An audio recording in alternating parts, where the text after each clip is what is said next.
a test speech delivered by the Olowu of Kuta and Chairman Council of Oyelude, Adekunle Oyelude, Makama, at a press conference held at the Palace of Olowu of Kuta today, February 7th, 2019, towards the general election. Don't destroy Nigerian Army. Gentlemen of the press and my fellow traditional rulers and chiefs, I am sitting here before you this morning as a royal father who must always show concern for the well-being of his children. It is now unfashionable for traditional ruler to restrict himself to his domain and nonchalant toward happening in neighboring domain and the nation at large. I say with every sense of responsibility that contemporary governance has informally imposed some socio-political duties on us as royal fathers and fathers of the nation, such that we can no longer fold our arms and watch things going awry. Through my consistent observation of our political activities since the return of civilian rule in 1999, I have come to a realization that opposition parties are fond of accusing the incumbent of using the military to suppress it before and during after election, with the army being the worst of it.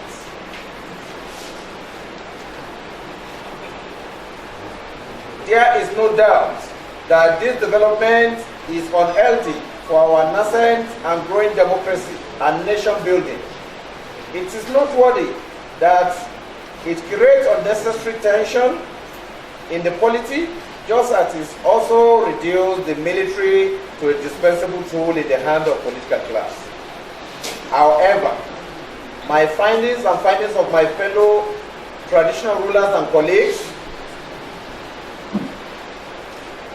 regardless, are based on empirical evidence, have shown that the Nigerian Army operates above partisan politics, regardless of pressure mounted on it to do otherwise, either directly or indirectly, covertly or incovertly.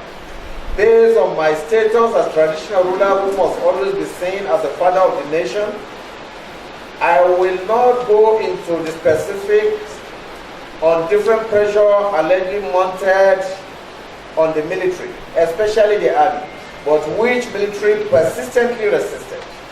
On the strength of this, I am appealing to our political parties that as we go into the next general election, to leave the armed force out of the build-up to the election, leave the army and the armed force in general out of the build-up to the general election.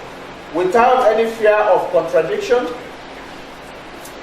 the army is not only a symbol of our national unity and cohesion, it is also the defenders of our territorial integrity as its personnel sacrifice their comfort for our collective peace. The armed forces and the army in particular is an institution above ethno-political and religious ills. The destructive factors which send a nation back and set the people up for crisis. Therefore, I cannot but award a credit mark to our army on their journey so far in taming the hydra-headed monster known as Boko Haram terrorists. Of course, the journey from 2009 till date has not been easy. Many lives of our patriotic soldiers have been lost, with so many injured during different clashes with rebellious groups in the northeast. However, recent news from the Nigerian Army headquarters has been cheering and also give hope that the end of those criminal elements is in sight if the tempo is sustained and intensified when there is need for such. Happily, the Chief of Army Staff, Lieutenant General Tukuru Yusuf Buratai, has again demonstrated his determination to deny the terrorists respite, and as their enclaves are constantly bombarded. The strong demonstration of this strong resolve saw the insurgents to the inauguration of the Special Motorcycle Section of 117 Task Force Battalion Quick Response Group in Chibok, Borno State. He stated that the unit is aimed at enhancing quick counter-offensive and chasing the terrorists completely out of their enclave. With this innovative idea, the insurgents have been dealt a severe blow, and it is just a matter of time before the Boko Haram insurgent runs out of steam and fall. As I said before now, our troops need our individual and concerted support through prayers, positive comments, a situation whereby their efforts are being greeted with scornful remarks will naturally kill their morale and also incapacitate their spirit to fight and get desired results. For me, as a patriot, and my colleagues as patrons, I call for a concerted effort rather than aiming to politicize occasional setback for the selfish political gains, especially in an election year like this. We should all say no to fake news emanating from some faceless civil society organization whose interest is not in alignment with that of Nigerian masses. These groups, which masquerade as concerned bodies, are perceived to be all out to do all they can to sustain the problem in a bid to satisfy their parochial interests, not our national interest. It must be stated that these groups cannot claim to love Nigeria more than Nigerians. Nobody can claim to be Pope can claim to be Catholic than Pope. It must be stated that this group cannot be claimed to love Nigeria more than Nigerians and love their country more than they Nigerians do. So it is high time we insulated our army from external and internal collaborators, because Nigeria is greater than any one of us. Our priority as Nigerians should be how our dear nation will rise and assume its natural position in Committee of Nations, regionally and globally. Irrespective of political affiliation, an average American will not allow anything to come between him or her and the sanctity of the sovereignty of the United States of America. That is why American government will not also stop at nothing to ensure the well-being and protection of life and property of the citizens within and outside the American territory, and their rights are never trampled upon. In furtherance of this, we should not give in to the toxic news coming from those pressure groups, because those efforts are targeted at haunting the morale of our fighting gallant troops. At this point, I would like to clamor for a massive increase in budgetary allocation to the Defense Ministry. This will enhance and accelerated equipping of our army and armed forces to meet up with the demand of modern-day urban and conventional warfare. Because if you look at the defense budgetary in Nigeria, is the lowest, even in Africa. In regards to the coming election, the news that part of the Abia State Office of Independent Electoral Commission was gutted by fire 2 weeks ago, 2 weeks to the poll, is worrisome and a bad signal to the elections.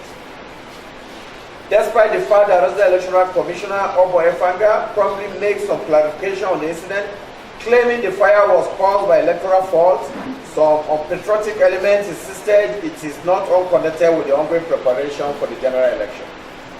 We need to ensure that we record another age-free election as we witnessed in 2015.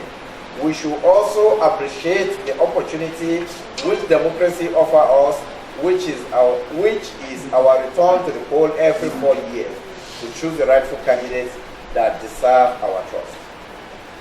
This should be seen as a clarion call to all patriots, religious leaders, the opinion leaders in our country,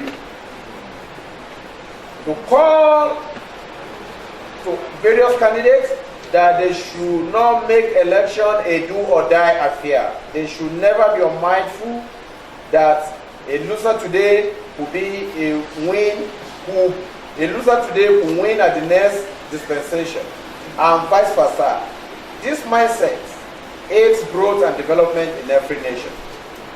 Against this backdrop, I want to sincerely call on my fellow traditional rulers in the southeastern part of the country to live up to their fatherly roles and advise Nnamdi Kanu, the leader of the proscribed IPOB, his regular inflammatory statements against the country are not needed at this critical time of our national life.